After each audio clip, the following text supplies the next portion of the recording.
Bismillahirrahmanirrahim. Assalamualaikum warahmatullahi wabarakatuh. Global Hijrah malam ini bersama saya Nazirah Syariat.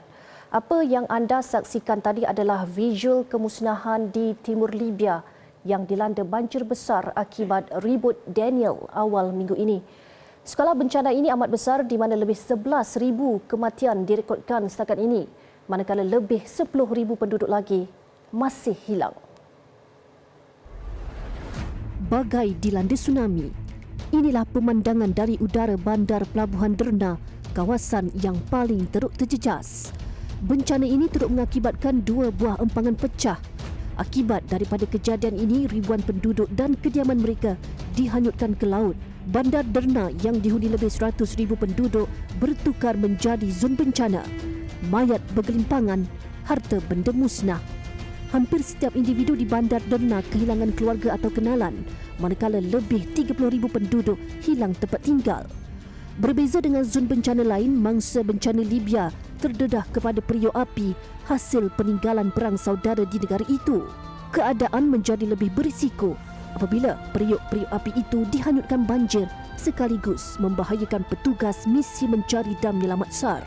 Usaha mencari dan menyelamat bukan sahaja di darat, malah juga di laut, di mana ratusan mayat bereput ditemui setakat ini. Baik, bagi mangsa yang terselamat, kehidupan mereka berubah sekelip mata.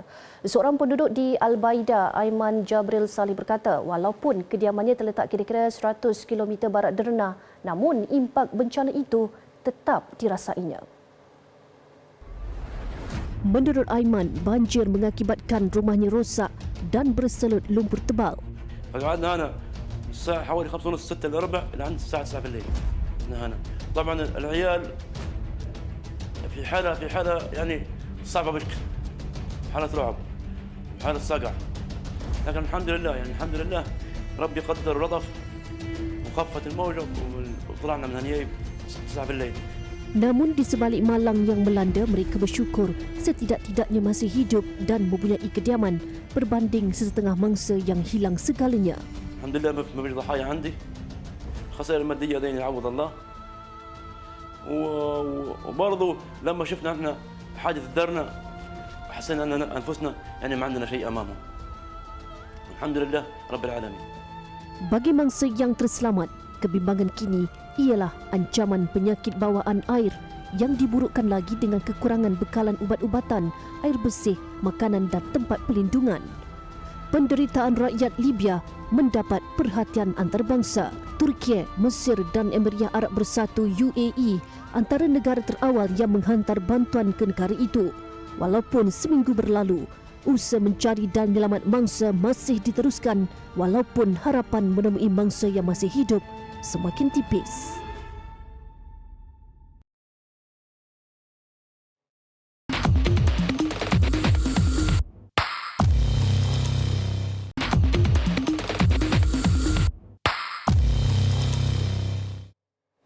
Kembali dalam Global Hijrah, banjir besar akibat ribut Daniel yang melanda wilayah timur Libya minggu ini satu peringatan kepada dunia bahawa fenomena perubahan iklim dan pemanasan global bukan suatu yang boleh dipandang sebelah mata.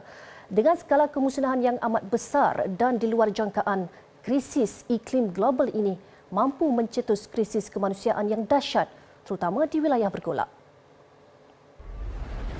Menurut Timbalan Ketua Pegawai Eksekutif International Institute of Advanced Islamic Studies IAIS, Dr. Ahmad Badri Abdullah, wilayah Timur Tengah dan Afrika Utara atau singkatannya MENA antara kawasan paling teruk terjejas akibat pemanasan global. Jika tidak dibendung segera, ia dibimbangi akan mengakibatkan krisis yang lebih besar. Wilayah ini memang bakal akan terjejas teruk disebabkan oleh perubahan iklim dan pemanasan global. Walaupun perubahan suhu dunia di mana yang dinyatakan oleh Intergovernmental Panel for Climate Change IPCC perlu dihadkan di bawah 2 darjah Celsius, namun kawasan ini dinyatakan bakal mengalami peningkatan suhu hingga 4 darjah Celsius. Ini hakikatnya akan mencetuskan banyak masalah-masalah lain. Contohnya seperti krisis untuk mendapatkan sumber air bersih, krisis makanan, peningkatan takat air laut dan pelbagai isu-isu lain lagi.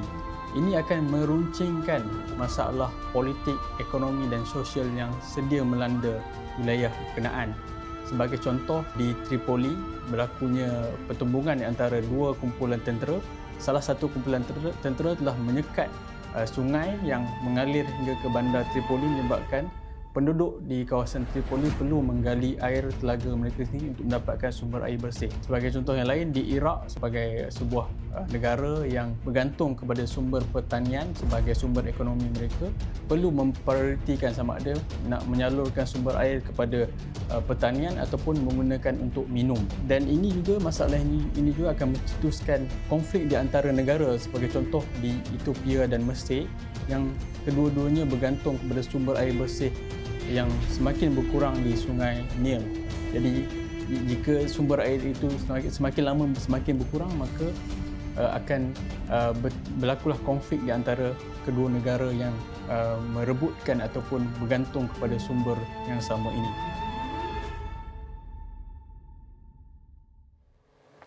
Baik, sekian Globe Al-Hijrah edisi 17 September. Lagi kupasan isu-isu ummah dunia dalam Globe Al-Hijrah minggu hadapan. Saya Nazira Syaringan. Assalamualaikum warahmatullahi wabarakatuh dan selamat malam.